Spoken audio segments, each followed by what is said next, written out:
There's another high-profile divorce. This one also involves an Australian bride. This divorce is between actor and comic Sacha Baron Cohen, Ali G, Borat, we all know his films, and Australian actress Isla Fisher. Sources say the split is said to be one of the nastiest in Hollywood history. What's going on there, Kinsey?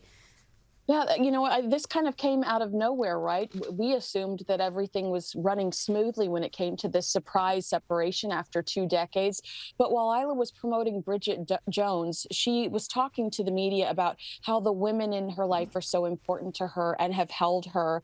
And those female relationships helped her to realize who she was beyond her relationship. And according to the Daily Mail, Sacha felt like those were words on the attack. Those were words that were in some way, shape, or form going against him, and he was really hurt by them. So will we see something as ugly as Johnny Depp and Amber Heard? I'm curious to see, because according to Rebel Wilson, Sacha can be incredibly cruel. But, you know, Isla's just so precious. I don't imagine that she would allow it to go in that direction. And Sacha seems to be rather super sensitive. I mean, he's going through a divorce. Comments are going to be made. And what you just described there was hardly something that was particularly scathing. I think if that's the impetus for this nastiness, then that's pretty silly stuff.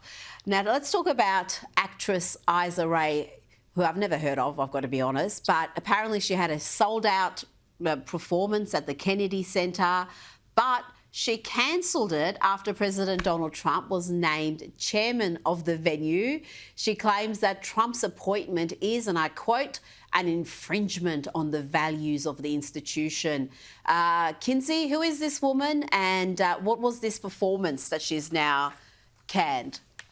Well, I know I'm going to shock you when I tell you that this is a friend of Meghan Markle's. I know that you are floored to find out that some that would, you know, try to make such an extreme political statement would be close to the Markle family. But no, so the last time she had a hit show was almost a decade ago on HBO. But I just want to tell you what Gabrielle Beso, who portrayed J.D. Vance in Hillbilly Eulogy, recently said about celebrities getting political.